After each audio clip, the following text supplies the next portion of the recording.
La Normandie en amoureux, est-ce que c'est un bon endroit pour voyager? Tout simplement, moi je te répondrais oui, mais il y a quand même des choses à savoir pour que tu puisses passer le meilleur week-end possible avec ton ou ta copine. Et dans cette vidéo, je vais te raconter tout ça.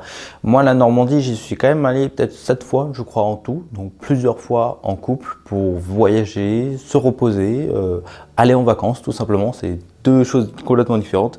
Et dans cette vidéo, du coup, je vais te donner toutes les bonnes astuces. Juste avant de commencer cette vidéo, si tu es intéressé par organiser un voyage en Normandie, que ce soit pour les plages du débarquement, le site ou même tout ce qui est un petit peu autour, en tout cas dans la région, je t'ai créé un guide complet et gratuit qui va te donner toutes les infos dont tu as besoin pour organiser au mieux ton voyage, pour faire les bonnes activités au bon moment et vraiment kiffer un petit peu ton voyage. Donc il est dispo dans la description, c'est le premier lien si tu es intéressé et nous on passe à la vidéo. Déjà, la Normandie, il faut savoir que c'est vaste, très très vaste. Et on peut faire plusieurs types de voyages suivant la région dans laquelle on va. Si par exemple tu vas en Seine-Maritime, ce sera plus du côté d'Étretat, Fécamp. Donc là, ce sera plus voyage, balade, côté nature. Si par contre tu vas plus du côté de Honfleur, Deauville, Trouville, ce sera plus un côté tourisme / artiste. Artiste très Honfleur. Nous on avait logé à Honfleur, mais voilà, on a fait Honfleur, Deauville, Trouville et tout. Voilà, là on est plus dans un côté un petit peu plus vacances, tourisme, artiste. Si par contre tu vas plus du côté du débarquement de Normandie, là on est plus sur un week-end, on va dire histoire, musée et tout.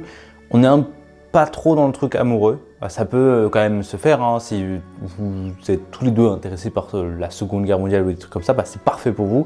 Mais si c'est juste amoureux, juste profiter ensemble, voilà, aller à l'hôtel et faire ce qu'il y a à faire, c'est pas le truc à faire, la Seconde Guerre mondiale. Deuxième chose à savoir, et ça c'est aussi important, les distances entre les spots, que tu sois pour côté Étretat, Deauville ou la Seconde Guerre mondiale, les distances sont plus grandes que tu ne le penses. On n'est pas sur l'autoroute A6 à faire 30 km en 10 minutes. On le fait un petit peu plus long. Il y a des petites routes, de la petite nationale, de la départementale, et donc ça prend du temps pour faire la route, donc ça il faut l'anticiper quand on prévoit de faire plusieurs choses dans la même journée. L'ambiance aussi elle change selon les saisons, elle change suivant la météo et elle change suivant l'heure à laquelle tu fais telle ou telle activité.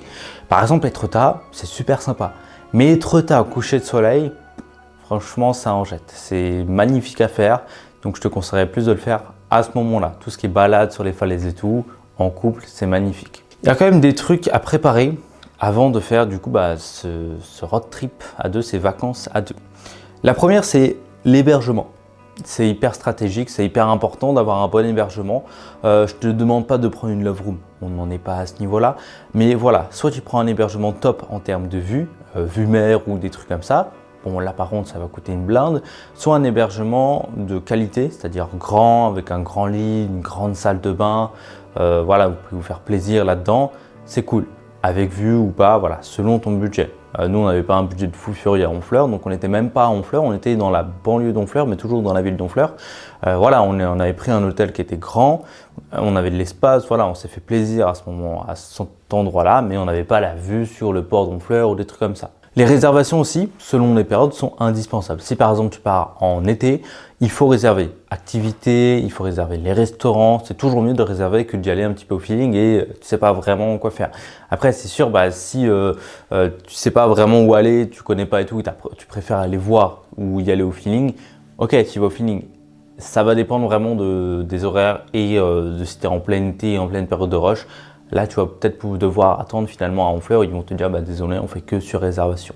Troisième chose à savoir, c'est de prévoir un plan météo flexible. C'est-à-dire qu'en fait, en Normandie, il pleut. C'est à peu près comme la Bretagne. Alors, il pleut, mais ce n'est pas des grandes averses, tu vois. Mais s'il pleut, s'il fait pas beau d'une journée à l'autre, il faut prévoir des choses. Spa, visite de musée, visite de galerie d'art, des trucs comme ça, finalement, des trucs en intérieur. Il faut les planifier et il faut aussi planifier des trucs en extérieur à faire uniquement quand il fait beau. Après, nous, on avait fait les falaises, on avait fait une fois la plage sous la pluie. Quand chacun a son parapluie, des bonnes bottes ou des bonnes chaussures et un coup de vent, en fait, ça gâche même pas le moment, ça l'enrichit parce que c'est la Normandie, on est tous les deux seuls, mais vraiment seuls sur la plage, il y a des dizaines de kilomètres de plage.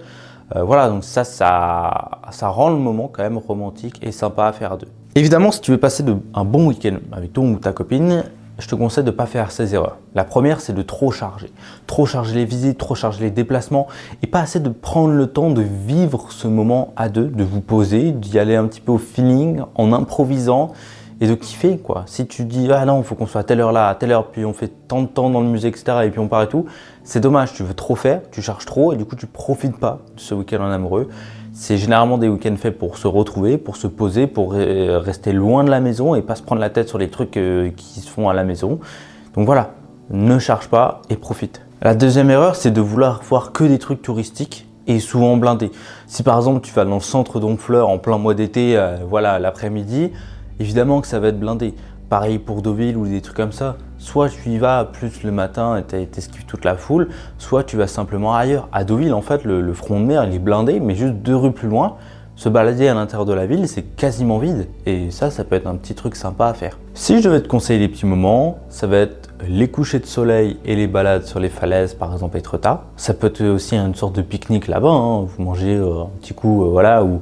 Nous, ce qu'on avait fait, c'est qu'avec la voiture, on s'était posé sur un parking au bord d'un phare, vue sur la mer, donc on était en intérieur, chauffé, on n'avait pas froid, on était évidemment en plein mois de mars, donc c'est normal qu'il fasse froid, mais voilà, en tout cas on a kiffé, on a mangé notre sandwich là-dedans, c'était parfait, tu vois, on n'avait pas besoin d'un repas aux chandelles ou des trucs comme ça, non, juste sandwich, ça a été trop cool.